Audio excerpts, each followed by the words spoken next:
गीता की बेटी पढ़ना चाहती थी, पर गीता ने उसे पढ़ने नहीं दिया और उसकी ज़बरदस्ती शादी करवा दी गई।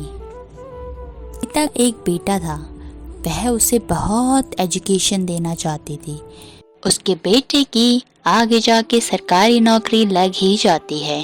गीता बहुत खुश होती है। अब धीरे धीरे उसके बेटे को उसके ऑफिस में एक लड़की पसंद आ जाती है। उसके बारे में वह अपनी माँ को बोलता है, माँ, मैंने एक लड़की देखी है, वह भी मेरी ही तरह सरकारी नौकरी करती है, मेरे ही ऑफिस में रहती है। बेटा, अगर वो भी नौकरी करेगी तो घर का काम कौन करेगा? मैं तो बूढ़ी हो जाऊंगी।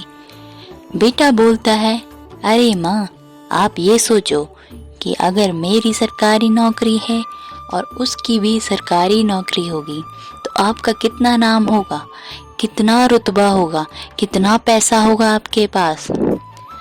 उसका बेटा उसे ऐसी लालसा दे के उसका मन जीत लेता है और गीता भी कुछ समय के लिए ख्याली पुलाव बनाने लग जाती है और वह अपने बेटे की सरकारी नौकरी वाली लड़की से शादी करवा देती है। अब उसे क्या पता था उसने इतनी बड़ी गलती की है। अब क्या था, सरकारी वाली बहू घर के काम थोड़ी ना करेगी। सरकारी बहू के दिन गुजरते ही असली रूप नजर आने लग गया था। अरे बेटा, आओ, मैंने तुम सब के लिए खाना बनाया है, चलो खाना खा लेते हैं, फिर तुम लोग ऑफिस जाना। अरे नहीं नहीं माँ, हम सैंडविच खा रहे हैं, हमें नहीं जाना है। हम सैंडविच खा रहे हैं, हमें नहीं खाना, ये एकदम हैवी खाना। चलो चलो राजू, चलो, हमें लेट हो रहा है। वह दोनों ऐसा बोल के चले जाते हैं और गीता बेचारी अकेले ही नाश्ता करती है। गीता को अकेले सारा घर का काम करना पड़ता था, कोई उसकी मदद नहीं करता था क्योंकि उसका घर में और उसका कोई था ही कौन, एक बेटा एक बहू, पर यह दोनों तो अपने ही में मौज में रहते थे। रात को गीता बहुत सारा पकवान बना के रखती है, सोचती है सब साथ में बैठ के खाएंगे। काफी टाइम हो जाता है। अरे मेरे बेटे और बहू कहाँ गए आज? इतना लेट तो वो आज तक कभी नहीं हुआ। एक बार फोन करके पूछ लेती हूँ। गीता जैसे ही फोन बजाने वाली थी, ऐसे ही गेट की घंटी बजती है। बहुत लेट हो चुका था। अरे राजू, कहाँ थे अभी तक? मैंने तुम सबके लिए कितना अच्छा खाना बनाया है, चलो साथ में बैठ के खाते हैं। अरे नहीं नहीं माँ, आज तो मैं बाहर से खा के आया हूँ, हम दोनों ने बाहर से ही खा लिया, हमारा पेट एकदम भर चुका है, अब तो मेरे को कुछ भी खाने का मन नहीं है। हाँ यार राजू, मैं भी थक गई थोड़ा सा, चलो चलो कमरे में चल के सो जाते हैं, कल ऑफिस भी तो जाना है। ऐसा बोल के उसकी बहू और बेटा अपने कमरे में जाके सो जाते हैं।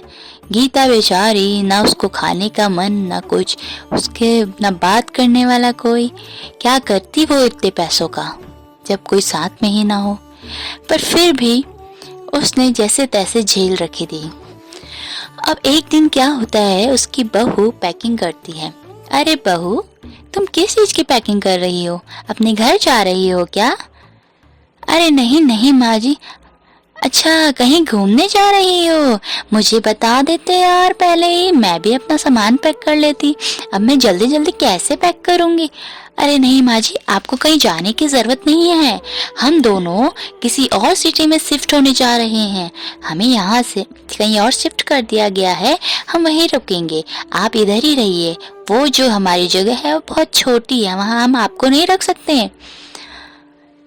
गीता बेचारी, उसकी आंखों में आंसू आ जाते हैं, बहुत उदास हो जाती है। उसकी बहू बोलती है, हाँ हाँ माँ जी, इतनी सेंटी होने की ज़रूरत नहीं है, हम आपको हर महीने आपके पैसे भेज देंगे, आप चैन से खाइए, रहिए, घूमिए, आपको तो कोई टेंशन लेने की ज़रूरत ही नहीं है।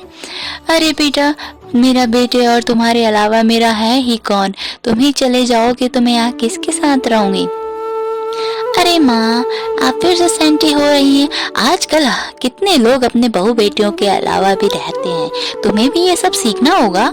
चलो राजू, हमें लेट हो रहा है, चलो चलो। ऐसा कहकर वह दूसरी सिटी में चले जाते हैं। गीता की बेटी को यह खबर पता चलती है कि माँ अकेली है और वह दौड़ी दौड़ी उनके पास आ जाती है। वह बोलती है, माँ मुझे खबर मिली कि आपके बेटा और बहू तो चले गए। तो क्या हुआ, आपकी बेटी ने नहीं रखा तो मैं तो हूँ ना। बेशक मेरी सरकारी नौकरी नहीं है, पर मैं आपको तो पाल ही सकती हूँ। चलिए मेरे साथ। अपनी बेटी की ये आवाज सुनते ही गीता की आंखों में आंसू आ गए और वह अपनी बेटी के घर चली जाती है और वहाँ सभी खुशी खुशी रहते हैं। इस कहानी से यह सीख मिलती है कि ज्यादा अमीरी के चक्कर में आप अपने ही पाँव में कुल्हाड़ी नहीं मार सकते। तो दूसरी कहानी के साथ फिर मिलेंगे, तब तक के लिए बाय बाय।